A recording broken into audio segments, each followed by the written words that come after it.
Hello, Saga friends. Rodge here, aka the Wisco Horn Dog, and welcome to another Saga Thursday, your regular source for Saga, the miniatures game content. Today is no surprise. We are finishing up our Breton Battle board and tactics review, and we're also wrapping up the Northern Fury supplement. We've done the 4 other factions in that supplement, so we're closing that one out. We're working our way through these things. Big thanks to all the folks who've been joining me on these battle board reviews.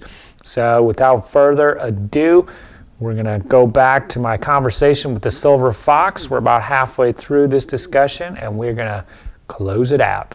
Britannia. No, hold on, Joe. Yeah, you didn't get this one right. This one is Britney Spears Forever. Britney Spears Forever. One more time. Yeah. Did you see that April Fool's thing with the Tell me more. I don't know if I did. The Britney Spears. There was some. I don't know how I saw this on Facebook somewhere. I don't know if Gripping Bees posted this or Footsore or some other miniatures company, but they talked about some new release coming out with the Bretons getting these spears, these BRITANNY spears, and they give you like +1. Hit me with your best shot. Yeah. Hit me, baby, one more time. I'm sorry. They give you +1 to like damage or reduce the enemy armor by 1 in close combat or something like that. So everybody's like, oh wow, but yeah, it was just a cheeky April Fool's, the Britney Spears. I missed that, but yeah. There was a ton of there was some good bolt action ones, but that's we don't talk about that game here. Oh, really?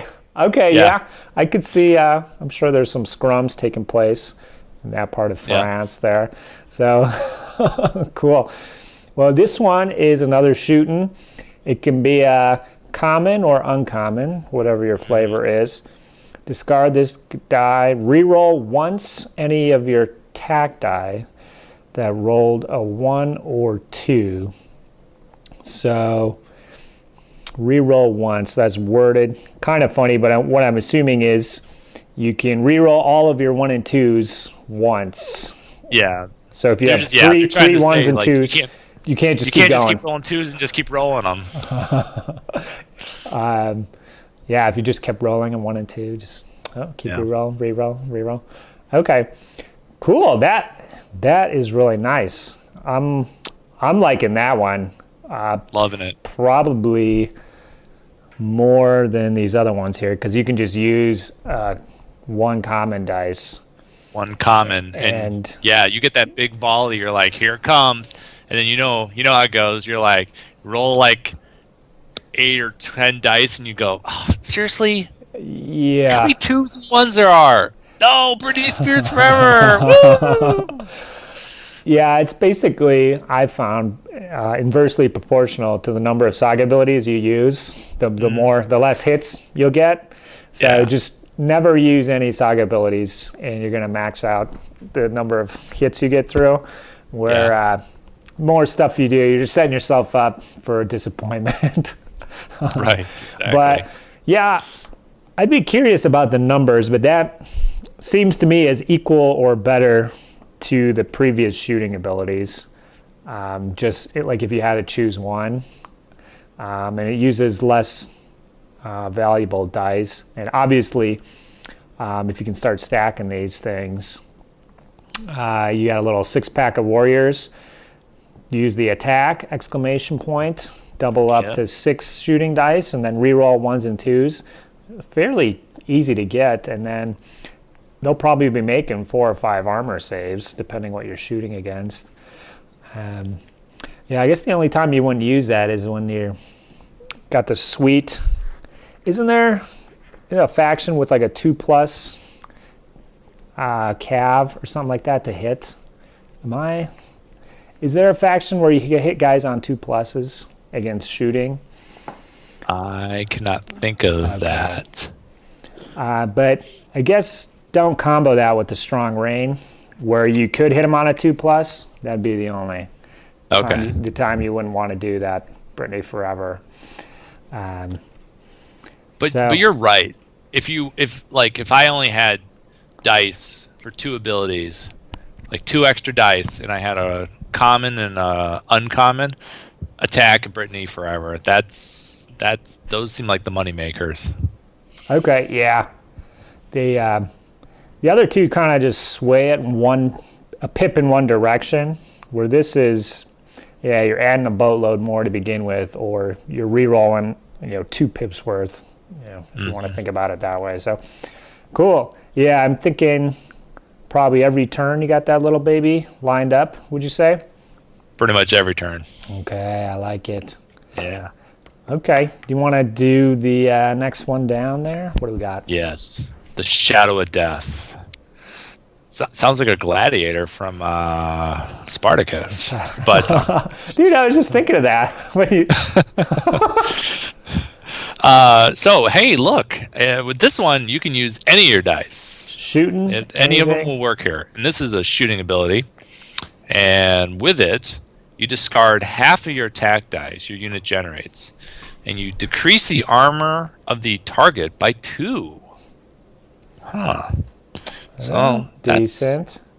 That's decent. I mean, so you have to combo some stuff to make it work, but like I don't use this one too often. I guess I haven't found the value in it of discarding half my attack dice. However, when I've thought about it, okay, so let's say I've got my 8-pack of Hearthguard. They're gonna have 8 shots. And then I'll go ahead.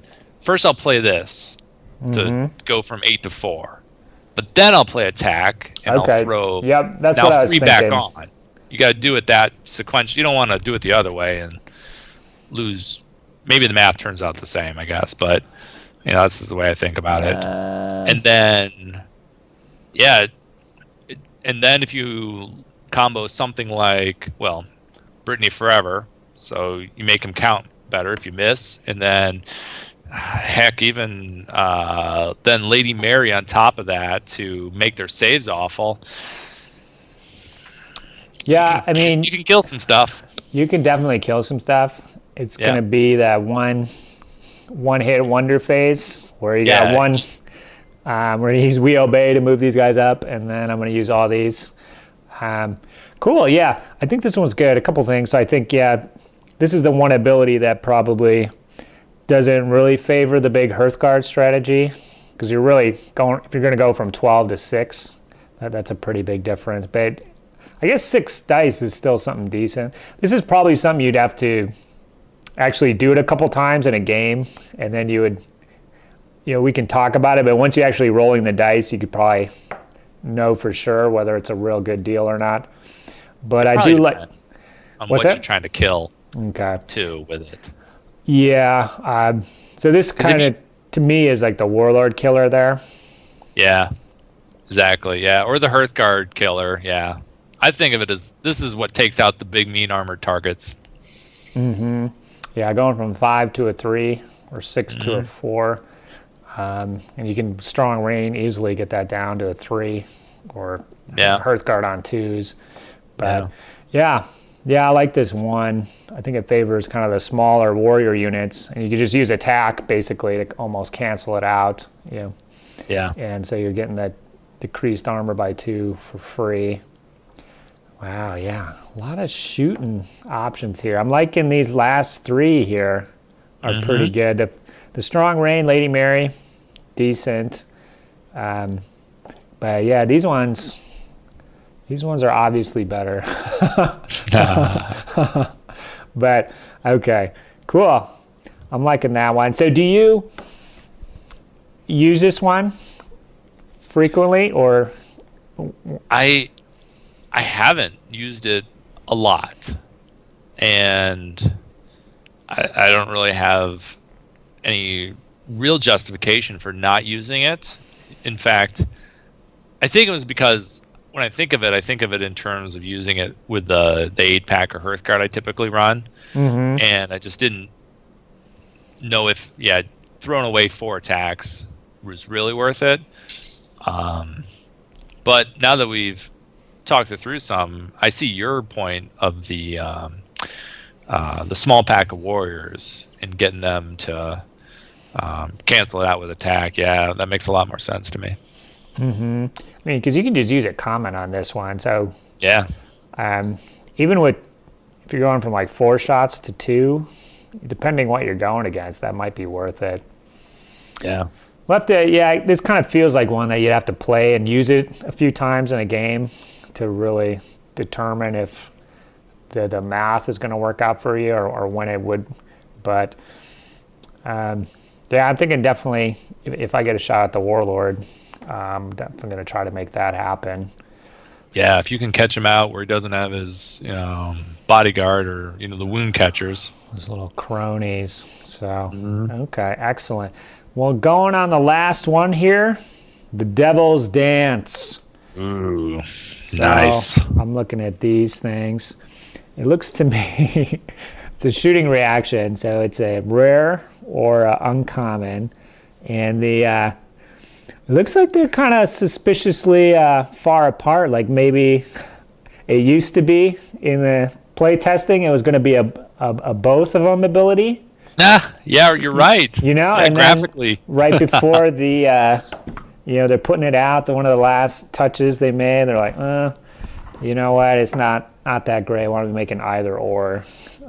Oh yeah, they probably were like they used the Norman board format, and they're like, yeah, we definitely in the bottom corner we always have a plus. Yeah, exactly. Like, all right, we need the big one here.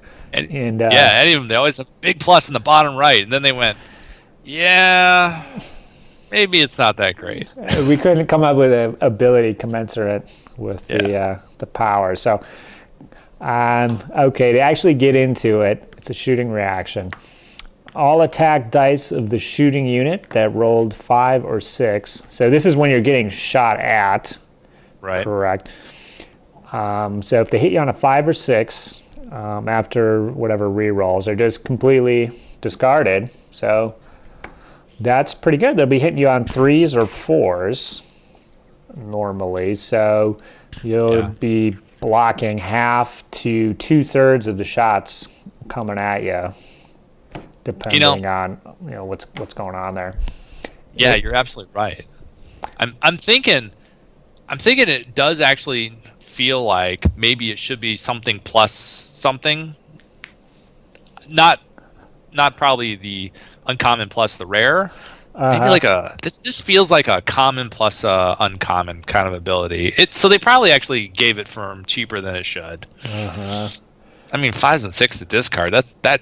If you have a hot roll, that just ruined your day. Yeah, and actually, if they have a fatigue on them, like if they're shooting your Hearthguard or your Warlord or whatever, you can knock your armor up to a 5. You pop this thing, they basically can't hit you.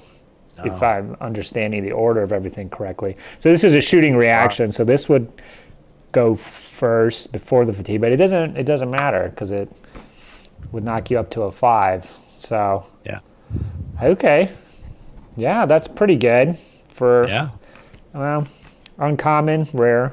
You're probably going to have some better stuff going on here, but I guess it is situational. Most armies, you probably 50-50 whether they have shooting or not, it seems like. Yeah. But for those war bands that just have that one shooting unit, and they're going to have one good shot for sure.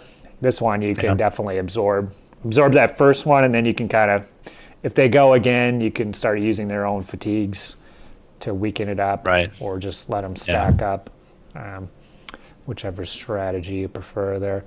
So that's cool. No big double rare, but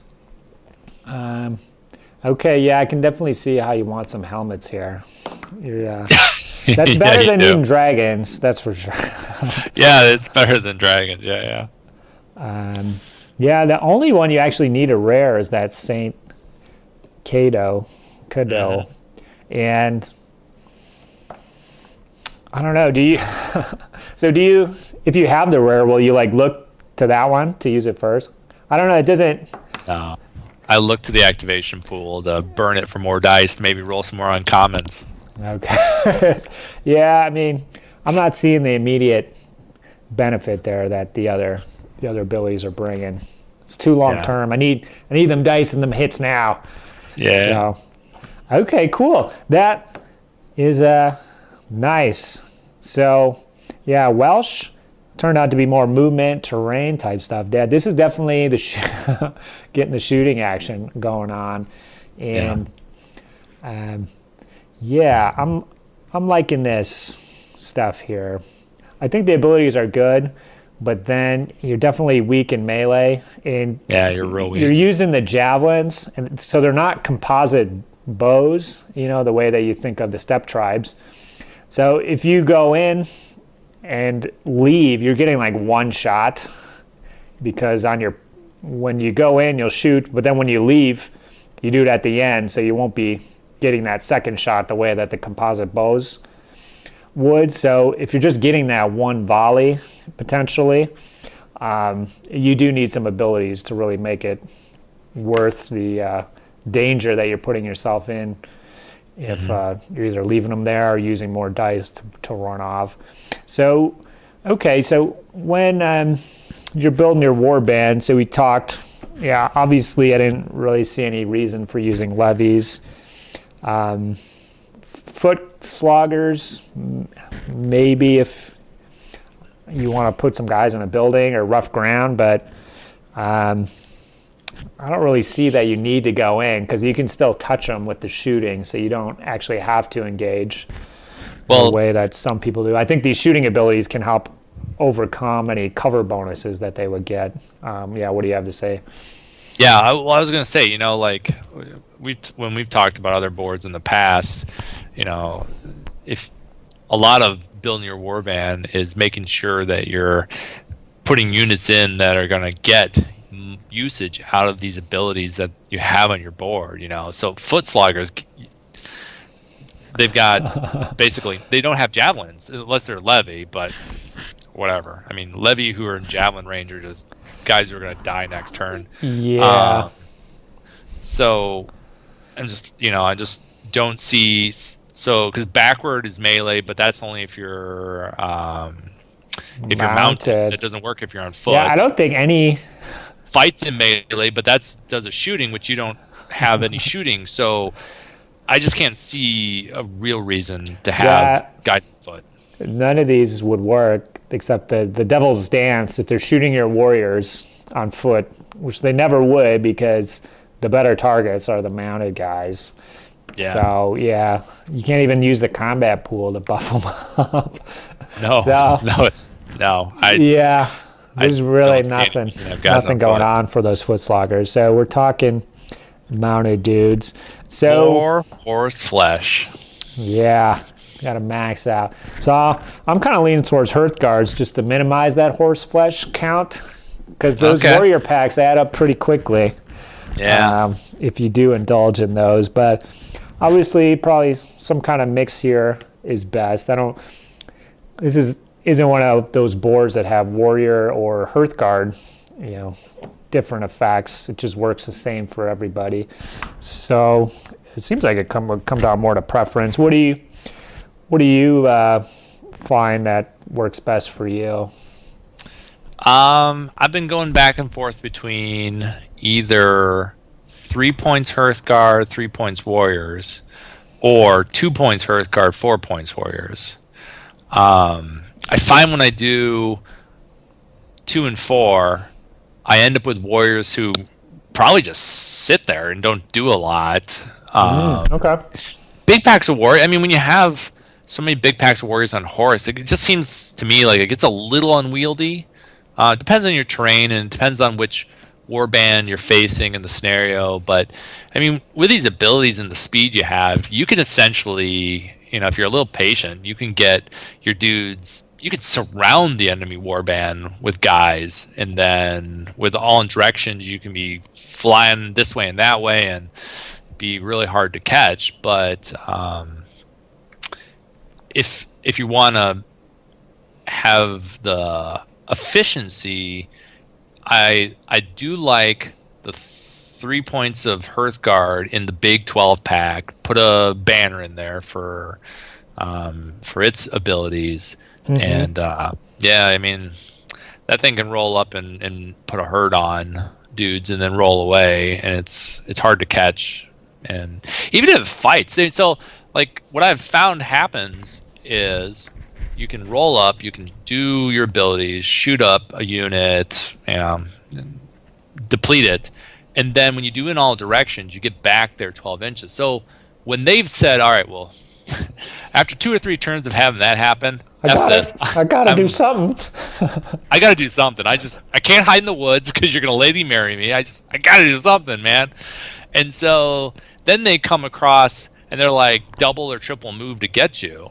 And then because they're coming in with all this extra, you play that fatigue down. Unless they're Vikings and they play oh damn it, I just forgot what the Viking one where they throw away a fatigue with an F, the one they get an extra tag, they throw away a fatigue. Oh yeah, that one, the one they use every game. It's an awesome one. So unless it's that, which I think that's about the only thing I can think of, they come in with extra fatigue because they've had to move so far.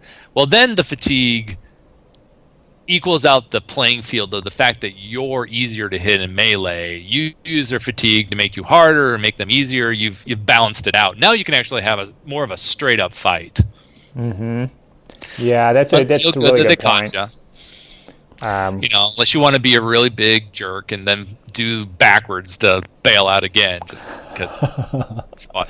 We do fight and then backward, and then oh, you caught me. Add one more little. Yeah.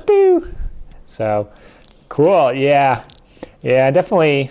If you do that big Hearthguard approach, it would work for sure with these guys.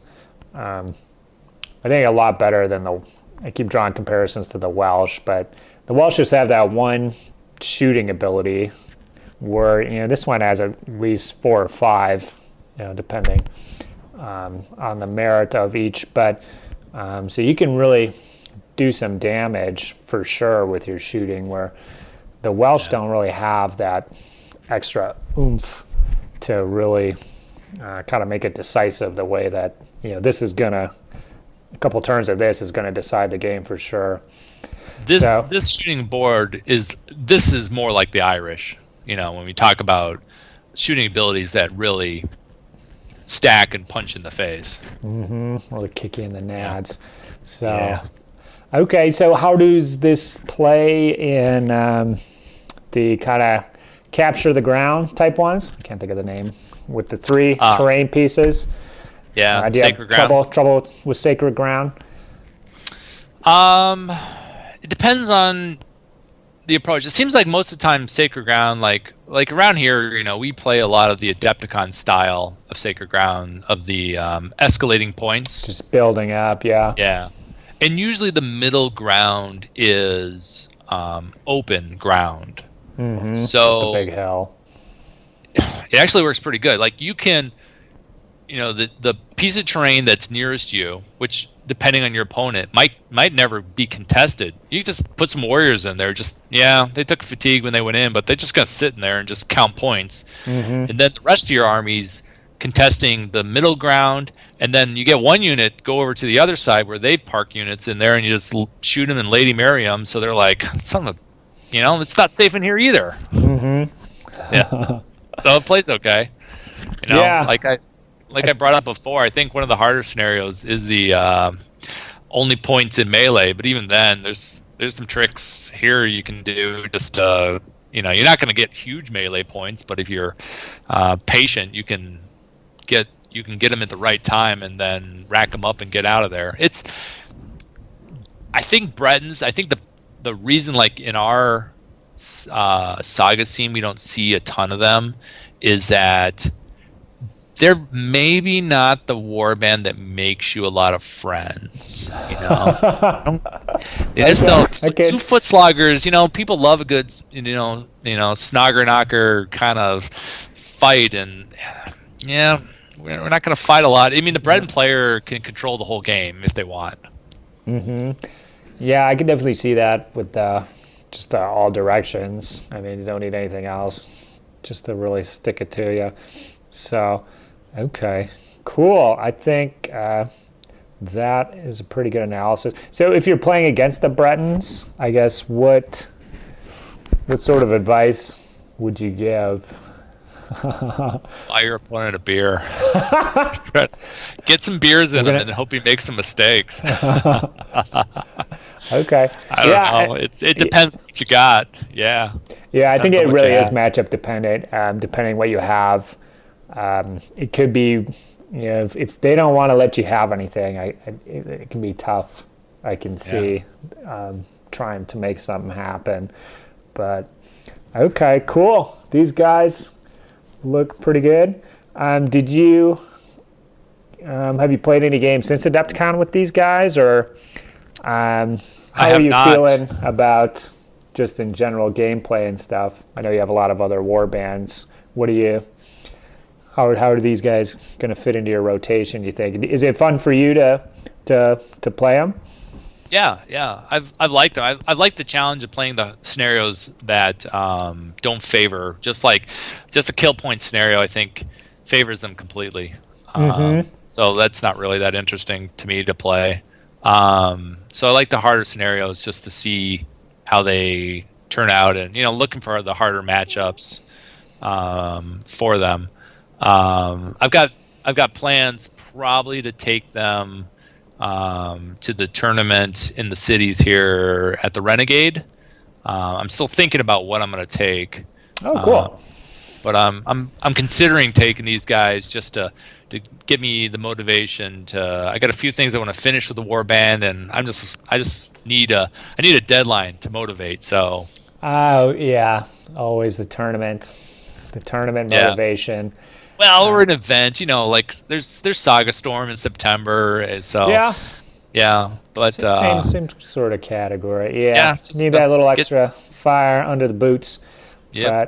Okay. One thing, would you ever consider one of the priests for the Bretons? Yeah, I guess there's definitely some value in having maybe the Enlightened Priest to flip a die to something you really need. Get the uncommons. Yeah. Daddy didn't roll no helmets. Yeah. Gotta get him on a horse. Oh yeah. You get the horses for free with priests, right? If your warlord's mounted. Yeah, whatever the warlord options, the priests, I believe, can follow form. Yeah. Yeah. The only reason I brought up, because you said when you went heavy on warriors, you always had a unit kind of laying around. So it's like maybe the religious advisor or something like that. Just power up those one or two pivotal turns, sort of mid game, and he's just hanging back anyways. Yeah, that probably have some decent usage. I don't know. I've kind of been down on priests. It seemed like priests were all the rage in all the best tournament armies, and I was just trying to do stuff without priests just to see if you can do it without priests. But they're not as good anymore with FAQ. No, yeah, it certainly was a very different game with a priest and without a priest. You just can't do what you want every turn. That's weird. What are you supposed to do? Unfair. What are you supposed to do? Yeah, it seems like the warrior priest kind of is the one that'll get the most utility, but that's heavily warband dependent. If you have a couple good warlord abilities, that warrior priest is going to be pretty cool as another guy that can use those. So nothing really on this board. Going to be souping that up, but okay, cool. Yeah, thanks for chatting the Bretons, man. Yeah, it was fun. Thanks for having me on. The fountain of knowledge. There's a few more we can squeeze out of here. Squeeze out of you. All right, I'm all in. Okay, I'm digging that for sure. But okay, well, we will connect in the future, my man, and you have a good night. We'll catch you later. Thanks, you too. Talk to you later. See ya. Thanks to Big John for helping me out with this one. The Silver Fox did it again. I think we can all agree with that. If you've got any feedback on the Bretons and what we talked about, any rules clarifications, questions, or any tidbits of knowledge you would like to share, please post below or hit me up on Twitter at WhiskaHorndog or WhiskaHorndog@gmail.com. Otherwise, I definitely appreciate you guys liking and favoriting this shit and subscribing so you don't miss any of the Saga Thursdays. Who knows what we're coming out with next? And I definitely appreciate you guys spreading that word, telling your friends, getting the word out. Saga Thursday wouldn't be the same without you guys. And I hope you guys have a great week. Keep on hobby horn dogging, get those models painted, and I will see you next week. Saga!